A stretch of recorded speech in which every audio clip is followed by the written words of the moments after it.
Bruno Retailleau, bonjour. Bonjour Jean-Jacques Bourdin. Merci d'être avec nous, président du groupe Les Républicains au Sénat, sénateur de Vendée. Potentiel candidat à l'élection présidentielle, j'y reviendrai en fin d'interview. On va parler de la fin de vie, on va parler du travail au Sénat actuellement sur la loi dite séparatisme, on va parler du Covid, on va parler économie. Je commence avec le Covid justement. Le 28 janvier dernier, vous disiez, je vous cite, l'acceptation d'un nouveau confinement n'est pas du tout évidente, il faut un confinement sur mesure. Je regardais l'enquête ELAB publiée, diffusée par BFM TV ce matin. Les Français approuvent les mesures qui ont été annoncées par le président de la République la semaine prochaine. Vous aussi ? Oui, moi d'ailleurs j'avais fait avec Valérie Pécresse la proposition de bloquer les 15 jours de vacances de Pâques et de les avancer. C'est finalement ce qui a été retenu. J'ai toujours considéré que le sur-mesure c'est mieux. Ça a été le cas d'ailleurs des confinements, par exemple pour l'Île-de-France, par exemple pour le sud de la France ou les Hauts-de-France. On territorialise, on s'adapte au terrain. Je connais bien l'Ouest, on n'a pas du tout la même situation. Simplement, il faut arrêter de faire comme si la dernière vague c'était vraiment la toute dernière. Il faut toujours se préparer, avoir un temps d'avance. Et aujourd'hui, l'objectif, la course de vitesse, c'est la vaccination. Évidemment, il y a eu deux stratégies gagnantes dans le monde asiatique, zéro Covid. Il n'y a eu que 20 000 dans les grandes démocraties asiatiques, 20 000 morts. Et puis l'autre stratégie gagnante, c'est bien sûr une vaccination rapide, massive en Israël, au Royaume-Uni, aux États-Unis. Je vais y revenir. Je vais revenir sur la vaccination. Les Français donc approuvent les mesures. Pourtant, vous aviez boycotté le vote sur les nouvelles mesures au Sénat. Ah, on n'a pas boycotté le vote sur les nouvelles mesures. Vous n'avez pas voté les nouvelles mesures. On n'a pas participé au vote parce que le président de la République... les nouvelles mesures, mais vous ne votez pas pour. Ben, écoutez Jean-Jacques Bourdin, vous apprenez la veille à la télévision par le président de la République que les mesures sont annoncées, sont décidées et qu'elles vont être appliquées, et le lendemain, on vous demande un vote. Mais de qui se moque-t-on? À quoi bon voter des mesures à prendre, alors que ces mesures ont été décidées et annoncées la veille? Mais pour qui prend-on les parlementaires et le Parlement? Voilà, c'est tout. Donc notre non-participation au vote, c'était pour dénoncer cette attitude d'une hyper-présidentialisation. Est-ce qu'il n'y a pas, sans vouloir m'immiscer dans le débat politique, est-ce qu'il n'y a pas de la part des responsables politiques de droite, de gauche ou d'ailleurs, qui sont dans l'opposition, une volonté sans arrêt de dire que tout va mal?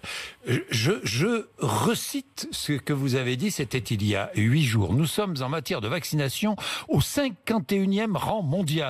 Quand on se compare, on se désole. Or, c'est faux. Nous ne sommes pas au 51e rang mondial. Ce que vous dites est faux. Ah bon? Quand j'ai cité ce 51e rang mondial, nous étions au 51e rang. Aujourd'hui, nous sommes au 30 et quelques... On a progressé, 35e rang mondial. Voilà. Donc, je suis dans la vérité. Lorsque je dis 51, je suis dans la vérité. Et vous l'êtes aujourd'hui quand on dit qu'on a fait des progrès. Et en Europe, nous sommes on a fait des progrès. Nous sommes où en et on Europe? Est bien placé. On a dépassé l'Allemagne en Europe. Voilà. Mais on fait beaucoup moins bien que le Maroc. On fait beaucoup moins bien que le Chili. On fait beaucoup moins bien que la République tchèque. On fait moins bien que Gibraltar. On fait moins bien que les îles Falkland. On fait moins bien que San Marin. On fait moins bien que Malte. On fait moins bien que la Grande-Bretagne, que les États-Unis. Mais oui, mais que la Grande-Bretagne et que les États-Unis. Mais écoutez, moi j'aime mon pays. Je sais que c'est pas une situation facile. Mais très franchement, regardez, on a encore eu un bug. Il y a 1 an, au premier confinement, il y avait eu un bug sur les plateformes du ministère de l'Éducation nationale pour l'enseignement à distance. On ne pouvait pas leur en vouloir. C'était la première fois. Bon. Et aujourd'hui, lundi, à nouveau, il y a un bug. Le ministre nous dit, attendez, c'est les Russes, il y a une cyberattaque, ou alors c'est un opérateur dont un centre a brûlé. Et on s'est aperçu qu'il y avait eu un sous-dimensionnement, qu'il y avait eu un problème. Donc, le rôle de l'opposition, c'est pas toujours de serrer les pompes du président de la République. Croyez-moi, il a une cour. C'est certain. Il a une cour. C'est certain. Le rôle de l'opposition, c'est de dire et de relayer. D'une manière constructive. Mais c'est ce que nous avons fait au Sénat. Au Sénat, nous avons toujours fait des propositions. Et sur le vote, vous savez que lorsqu'on a demandé dans l'état d'urgence, qu'on puisse voter dès lors que le confinement s'allonge au-delà d'1 mois. On nous a refusé ce vote. Donc on nous demande de voter quand ça sert à rien, et quand ça servira à quelque chose, on nous refuse cette possibilité pour le Parlement de se prononcer. Ça vous choque pas, ça, franchement, sur une démocratie moderne? Le vaccin AstraZeneca, la balance bénéfice-risque positive, a dit hier l'Agence européenne du médicament. Ce matin, vous dites, il ne faut pas avoir peur de ce vaccin. Vous dites cela ce matin? Je dis plus. Je vais rentrer, vous savez, dans le champ de ceux qui vont pouvoir se faire vacciner. Oui, c'est ce que vous disiez déjà le 18 mars, je me ferai vacciner à l'AstraZeneca. Eh bien, je le ferai. Je vais le faire dans les tout prochains jours. Sans hésiter. Sans hésiter. Et je pense qu'il faut que les Français... Mais vous savez que les vaccins, mais aussi, je me souviens, j'ai fait un jour... Oui. Non pas un choc, mais un problème avec un médicament qui était un antibiotique. J'ai découvert depuis que j'avais cette allergie-là. Oui. Mais cet antibiotique, les antibiotiques sauvent des vies. Vous voyez ce que je veux dire? Donc il y a des études, on sait que cette population jeune, les thromboses, les caillots de sang, il faut faire très très attention. Mais regardez, on a aussi du recul. Les Britanniques se sont fait par millions vacciner à l'AstraZeneca. J'avais déclaré sur un plateau que je le ferais. Eh bien, dans quelques jours, rapidement même, ça sera fait. Bon, il faut accélérer la vaccination, ça c'est indispensable. Évidemment. Tiens, par exemple, puisque vous parlez des Britanniques, en Grande-Bretagne, on adopte les horaires de vaccination. On allonge, par exemple, les plages horaires pour le ramadan. Est-ce qu'on devrait faire la même chose en France ? En tout cas, la souplesse, oui. Il faut des vaccinodromes. Depuis le départ, j'étais favorable. Vous savez que Olivier Véran et Emmanuel Macron étaient très réticents. Mais d'où est venu le problème? On a eu deux problèmes. On a eu un problème européen. Je pense que l'Europe ne sait pas. Elle sait négocier des prix. Mais on a vu qu'elle avait beaucoup de retard. Moi, j'ai rencontré Emmanuel Macron, c'était au mois de décembre. Et il m'avait fait part de ses doutes. Mais quand le chef de l'État, alors que tout est concentré en France, fait du en même temps, un pied chez les pro-vaccins, un pied chez les anti-vaccins, eh bien, il ne met pas en tension sa machine administrative. Et je pense que le problème est aussi venu de là. C'est que ce chef de l'État n'y a pas cru. Quand M. Trump, qui a été beaucoup critiqué, déclarait au mois de mai 2020 qu'il avait confiance qu'ils obtiendraient un vaccin avant la fin de l'année. Quelques heures, quelques jours après, Emmanuel Macron lui répondait « Personne de sérieux peut nous affirmer que... » Ah ben oui, mais il y a des chefs d'État qui l'ont cru et qui ont pris des risques. Et lui n'a pas pris le risque. Peut-être même a-t-il voulu mutualiser le risque avec l'Europe. Peut-être. Parce que c'est lui qui a beaucoup poussé à ce que ce soit l'Europe. Et je pense que l'Europe, elle n'est pas faite pour cela. Et on l'a vu. C'était une faute. La démonstration. C'était une faute. De confier les achats et la distribution des vaccins à l'Europe. En tout cas, ce qui était une faute, c'est de faire du en même temps en temps de crise. Ce que je veux dire aux Français qui nous écoutent, c'est que le en même temps en temps de crise, ça ne marche pas. Ça vous empêche de présider avec efficacité. Il faut se déterminer. C'est blanc ou c'est noir. C'est oui ou c'est non. On y va ou on n'y va pas. Mais quand on hésite, c'est toute la chaîne qui se grille. Et c'est ce qui s'est passé en France. Il y en a un qui n'hésitait pas, c'était François Fillon. Vous le souteniez, François Fillon, et ardemment. Et que disiez-vous en 2017 ? Il faut faire 100 milliards d'euros d'économies sur les dépenses publiques en 5 ans. Comment ? En réduisant le nombre de fonctionnaires, en augmentant le temps de travail des fonctionnaires et en réduisant les dépenses de santé. 20 milliards d'euros par an. C'était ça ? 20 milliards d'euros, la dépense publique. Sur 5 ans. Sur 5 ans. Vous savez que 20 milliards d'euros pour les dépenses de santé sur 5 ans. Non, c'était pas sur... C'était 100 milliards. C'était pas sur les dépenses de santé. C'était 100 milliards sur 5 ans. C'était la dépense publique. Oui. Jean-Jacques Bourras. Et 20 milliards sur les dépenses de santé. La dépense publique. Sur 5 ans. Je vais vous donner un exemple. Oui. Vous savez que l'hôpital est bureaucratisé. Vous avez en France un taux d'encadrement administratif de 34%. En Allemagne, vous en avez 25%. La différence, c'est plus de 120 000 postes. Eh bien, moi, je préfère que ces 120 000 postes, ce ne soient pas des postes administratifs, mais qui soient au chevet. Ça fait 20 des milliards malades. sur 5 ans, ça ? 20 Non, milliards ça fait sur pas 5 20 ans. milliards. Mais il faut débureaucratiser les choses. Et vous avez aussi énormément de laxisme. Pourquoi, par exemple, sur la fraude sociale, pourquoi est-ce qu'on ne fait pas ? Pourquoi est-ce qu'en France, vous avez plus de cartes vitales qu'il n'y a de Français ? Pourquoi est-ce qu'on ne numérise pas ? On est quand même aujourd'hui au 21e siècle. Eh bien, moi, je propose de numériser les cartes vitales pour arrêter les milliards à la fraude. On a le système le plus généreux vis-à-vis de l'immigration pour l'accès aux soins. Tout le monde le sait. Tout le monde le sait. Bruno Retailleau. On peut faire des économies et il faut placer. On est, regardez, au 26e rang pour l'achat des scanners sur les pays de l'OCDE. Donc, ce que je veux, moi, c'est prendre en charge publique, l'achat de scanners. Mais bien sûr, mais il y a de la bonne dépense publique. Et il va falloir d'ailleurs tirer les conséquences, on est bien d'accord, débureaucratiser. Il faudra aussi rapatrier l'industrie du médicament en France et en Europe. J'ai fait une proposition sur notre souveraineté de médicaments, puisque on s'est aperçu qu'on dépendait de la Chine et d'autres pays. C'est intolérable. Je pense qu'on doit dresser, il y a une liste de médicaments d'intérêt stratégique. Eh bien, on rapatrie, quitte à les payer un peu plus cher, et on demande à la sécurité sociale française de rembourser des médicaments produits en France ou en Europe. Voilà une proposition. On rembourse que les médicaments produits en France ou en Europe. Ou en Europe, des médicaments de demande d'intérêt stratégique. Je ne vous parle pas. On dérembourse. Mais on ne dérembourse pas, on rembourse les médicaments. Uniquement. Évidemment que quand vous n'avez pas un médicament fabriqué momentanément en France ou en Europe, ça va, évidemment, alors, ça n'est pas ce que je dis. Mais non, mais essayons de tirer les leçons. Je comprends. Si vous voulez qu'on reste, si vous voulez redresser la France, la France est en train de chuter. Voilà, les Français le sentent. Si on ne fait rien, si on ne bouge rien, Jacques Bourdin, on a une des dépenses publiques la plus faramineuse au monde. Et nos hôpitaux étaient sous-équipés. Nos infirmières sont mal payées. Nos infirmiers sont mal payés. Nos enseignants sont mal payés. C'est pas ce que je veux, moi. Je veux donner une perspective aux Français et aux fonctionnaires français. Bien. Moi, j'étais patron de collectivité et j'ai eu des responsables administratifs et j'ai eu des agents administratifs qui sont vraiment dévoués. Je le sais. Bruno Retailleau, il y a des propositions, notamment de Joe Biden, pour un effort des plus riches, des très riches, avec un impôt sur les profits des très très riches. Vous êtes favorable ou pas? Joe Biden dit aussi il faut un taux minimal d'imposition sur les profits des entreprises multinationales de 21%. Oui, non, mais bien sûr, mais nous on a plus de 30%. Vous ne pouvez, mais comparaison n'est pas raison. Vous êtes dans le pays le plus fiscalisé au monde. Il faut une contribution spéciale sur les profits des plus riches. Non. La taxation n'est pas le remède. Pourquoi? Parce que les plus riches sont taxés en France. Savez-vous que en France, la moitié des Français... Attendez, laissez-moi parler. Alors allez-y.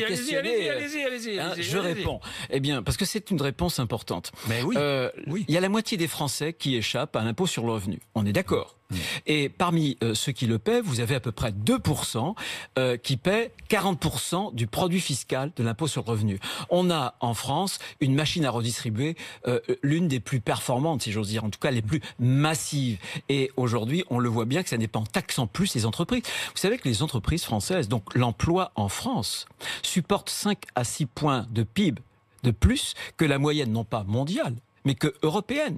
Et c'est ce qui nous handicape. Pourquoi est-ce qu'on a un des déficits commerciaux qui montre bien notre problème de compétitivité les plus faramineux en Europe, je ne dis pas au monde, parce que nos entreprises ont des semelles de plomb. Moi, je veux libérer cela pour qu'on arrête avec le chômage de masse. Vous avez l'appauvrissement des Français, c'est le chômage de masse. Et lucide. C'est vous qui le dites. Bruno Retailleau, pour avoir compris que je ne parlais pas des PME ni des entreprises. Je vous parlais des plus riches. Je vous parlais des très riches.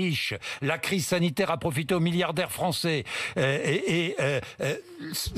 qui en sont à 430 milliards d'euros. Imaginons qu'ils donnent 10%, ça représente quoi? 43 milliards d'euros. Donc, pourquoi être opposé à cette taxe spéciale? Parce que l'expérience nous montre que l'impôt n'est pas la solution. Nous sommes le pays au monde, Jean-Jacques Bourdin, qui est le plus fiscalisé. Nous sommes les champions. Il y a impôt et impôt. Nous sommes le pays au monde. Nous sommes le pays, un des pays. Il y a une récente étude qui examine la question de la redistribution, des écarts de richesse. Eh bien, après notre système fiscal, nous sommes un des pays, avec des pays du Nord, où cet écart, ces inégalités sont les moins flagrantes. Voilà. Qu'il faille faire des efforts. Que par exemple, dans des entreprises publiques, on ne supporte pas que le salaire dans ces entreprises publiques du dirigeant fasse des dizaines et des dizaines de fois les salaires de ceux qui sont en bas. Oui, mais l'impôt en France n'est pas une solution. S'il était une solution, je vais vous dire, mais on serait à l'avant-garde du bonheur universel. Est-ce qu'il faut supprimer l'ENA? Parce que la décision semble avoir été prise par le président de la République d'une suppression. L'ENA sera remplacée, je ne sais pas, j'ai pas encore d'informations officielles. C'est la politique du bouc émissaire. Est-ce qu'il faut supprimer? Oui. C'est la politique du bouc émissaire. C'est-à-dire qu'on supprime l'ENA pour ne pas avoir réformé l'État. Qu'a-t-il fait pour réformer l'État. Jamais en France, c'était un des problèmes qu'a montré la crise sanitaire, et il faudra en tirer les conséquences, jamais l'État n'a été autant centralisé, bureaucratisé. Le problème, ce n'est pas l'État. Le problème, c'est le politique qui doit diriger son administration, qu'il y ait des privilèges, qu'il faille mettre fin à des privilèges, parce que parfois on en crève en France, des allées et venues entre le public, le privé, où on retrouve les avantages. Oui, mais on a besoin d'une élite. Je vous disais il y a quelques instants que j'étais patron de département. J'étais patron de région. Et j'ai eu au sommet de la pyramide de mes administrations de jeunes énarques. Je peux vous dire, je leur tire le chapeau, c'était des gens de très grande qualité. Simplement, c'est pas eux qui me dirigeaient, c'est moi qui les dirigeais. Et qu'on arrête, que la France soit bureaucratisée, je veux bien. Mais je vous ai cité cet exemple de la politique de vaccination. C'est pas la faute de l'administration. Il peut y avoir des problèmes de bureaucratisation. C'est la faute de quoi? Mais du politique. Du politique. C'est aussi la faute de la production industrielle de vaccins, puisqu'on manquait de doses. Bien sûr, oui, on manquait de doses. Mais pourquoi il y a des pays, mais le petit pays comme l'Israël, c'est un tout petit pays, moins de 10 millions d'habitants, ils y sont parvenus. Mais l'ENA n'est pas le problème français. Le problème français, c'est de la réforme de l'État. Emmanuel Macron, d'ailleurs, s'était engagé à supprimer 120 000 postes dans les emplois publics. Il y en a eu, je crois, 129 000 de plus. Donc, c'est très macronien. Bon. On prend un bouc émissaire, on prend une fausse décision qui ne changera rien du tout. On a besoin d'élite, on a besoin de plus de fluidité dans les corps. Ça, oui, on peut le faire, mais faisons-le maintenant. Et j'ajoute une chose, c'est que je suis pour la méritocratie républicaine. J'en ai marre qu'à Sciences Po ou que dans d'autres grandes écoles, on fasse finalement autre chose que cette méritocratie, parce qu'on supprime, par exemple, des épreuves écrites qui sont anonymes. Voilà. Projet de loi dit séparatisme en discussion au Sénat. Parmi toutes les mesures votées, vous avez les amendements votés, vous avez changé le texte gouvernemental, interdiction du port du voile aux mamans accompagnant les sorties scolaires, interdiction du port du voile aux petites filles dans la rue, et puis refuser la pratique des prières dans les couloirs des universités. J'ai vu ça, mais où est-ce que vous avez vu qu'on priait dans les couloirs d'université? C'est le témoignage d'un président d'université. Qui un nous président d'université que le vendredi, dans certaines classes, les classes étaient fermées, que c'était transformé en salle de prière, dans des couloirs. C'est à l'issue de ce témoignage que le rapporteur Stéphane Piednoir nous a soumis cette idée, et je pense que c'est une bonne idée. Oui aux aumôneries, mais non finalement à la transformation de lieux publics en lieux de prière. Ça n'est pas leur place. Quel est le rapport entre la prière et le séparatisme? Mais la prière... Où est le rapport? Le rapport, il est simple. Et c'est ce que j'ai reproché, moi, dans ce texte, et c'est pourquoi le Sénat va le modifier profondément, finalement. C'était un texte pour rien, et nous, on va le corser, ce texte. La prière, en réalité, c'est cette idée que on trahit la laïcité. La laïcité, c'est la neutralité, notamment dans les services publics. Parce que nous combattons le séparatisme, nous combattons l'islamisme. Nommons correctement, c'est pas les juifs, c'est pas les bouddhistes, c'est pas les protestants ou les catholiques qui posent un problème aujourd'hui en France, c'est l'islamisme. L'islamisme ou l'islam politique, que veut-il? Il veut imposer la loi de Dieu contre la loi des hommes. La loi religieuse au-dessus de la loi civile. Et ça commence, bien sûr, par un prosélytisme. Quand on prie, on impose la loi de Dieu. C'est du prosélytisme. On prie dans des églises, on prie dans des mosquées, on prie dans des aumôneries, mais on prie quand on est français, quand on est attaché à notre modèle républicain, il y a une préservation. La République, c'est quoi? C'est la neutralité, c'est la séparation. La République, c'est un pacte non ostentatoire, un pacte de discrétion. Ça touche l'intime. On respecte la conscience des autres, et notamment dans des lieux qui sont des lieux de l'éducation. On a interdit, par exemple, vous citiez le voile pour les petites filles, bien sûr, mais aussi le voile dans les sorties scolaires, parce qu'on considère que les sorties scolaires... Les mamans accompagnant les enfants. Enfin, voilà. Oui, c'est pas les papas qui portent le voile. Y compris d'ailleurs sur d'autres religions. Mais parce qu'on a des consciences qui se forment, qui sont fragiles, on doit les respecter. C'est la raison pour laquelle, à l'école, la neutralité doit être renforcée. Discussion à l'Assemblée nationale aujourd'hui d'une proposition de loi créant un droit à l'euthanasie, non, l'assistance médicalisée active à mourir. Alors, il y a vaste débat qui est engagé. Le président de la République, d'ailleurs, ne se prononce pas dans ce débat. Tout le monde l'a remarqué. Moi, j'ai une question. Franchement, vous êtes opposé à ce texte. J'imagine. Je suis opposé à ce texte. Oui. Je pense qu'il faut le faire avec beaucoup de délicatesse, parce que il y a des souffrances. On a tous eu des expériences dans sa famille. Un homme est obligé d'accepter la souffrance. Je pense qu'il y a des souffrances qui sont insupportables. et nous, on ne peut pas, surtout quand on est proche, celui qui souffre évidemment, on ne peut pas non plus les supporter et on doit tout faire pour les soulager. Mais justement, dans un certain nombre d'expériences, il m'a été de voir, d'expérimenter ce qu'est la loi Claes-Leonetti. La loi Claes-Leonetti, c'est certainement pas l'acharnement thérapeutique. C'est pas une bonne chose. Pourquoi s'acharner? Pourquoi prolonger inutilement? C'est d'essayer de soulager la souffrance, d'accompagner une sédation, c'est-à-dire endormir celui qui souffre. Pour qu'il ne souffre vers la mort. Plus. Et souvent, cet endormissement est le prélude de la mort. Mais vous ne franchissez pas cette espèce de grand basculement anthropologique de donner la mort. Et moi, je n'y suis pas favorable. Par ailleurs, sur ces lois qui bouleversent des fondamentaux de civilisation, je pense qu'on ne peut pas faire à la sauvette. Je pense qu'il faut un débat national, je pense qu'il faut un avis du comité national d'éthique, je pense qu'il faut un vrai débat parlementaire. Vous ne pouvez pas le faire avec une proposition de loi qui est limitée, on le verra d'ailleurs aujourd'hui, en quelques heures. Ces choses-là, on doit les toucher d'une main tremblante, avec une conscience de bien faire, de sauvegarder l'essentiel, soulager la souffrance, oui. Donner la mort, je ne le crois pas. Je n'assume pas du haut d'où je suis une vérité. Voilà. Mais personne ne détient la vérité, on est bien d'accord. Conviction. Est-ce que croire... J'ai une question très... finalement assez intime à vous poser. Est-ce que croire en Dieu vous empêche d'être favorable au suicide assisté ? Je pense, j'ai un ami qui s'appelle Jean Leonetti. On n'a pas la même philosophie sur ce plan-là. Il a fait, Jean Leonetti, vous savez qu'il est à l'origine de deux lois. Oui, je sais. La loi 2005 et la loi 2016. Entre nous d'ailleurs, vous vous rendez compte. Faut-il les faire évoluer? En France, on a vraiment la bougeotte législative. On fait une loi à l'unanimité 2016 et on est en train de la remettre en cause. Jean Leonetti m'a toujours dit, il l'a d'ailleurs dit récemment, il a dit ça ne correspond pas uniquement à un interdit religieux, c'est quelque chose qui est inscrit au cœur de nos civilisations. D'ailleurs, toutes les civilisations, d'ailleurs sur beaucoup de territoires, dans l'espace du temps, dans l'espace du territoire, on a eu cet interdit.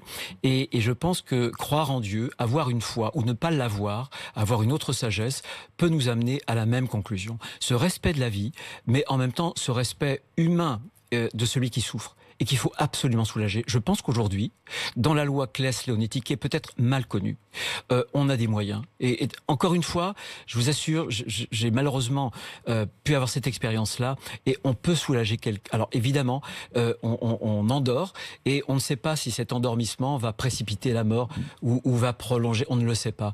Mais je crois que quand on est attaché à notre civilisation, on fait très attention, et on ne laisse pas, en tout cas à un débat, qui est un débat à la sauvette, trop rapide, le soin de décider sur une chose aussi fondamentale. Merci Bruno Retailleau d'être venu nous voir. RMC BFM TV, il est 8h56.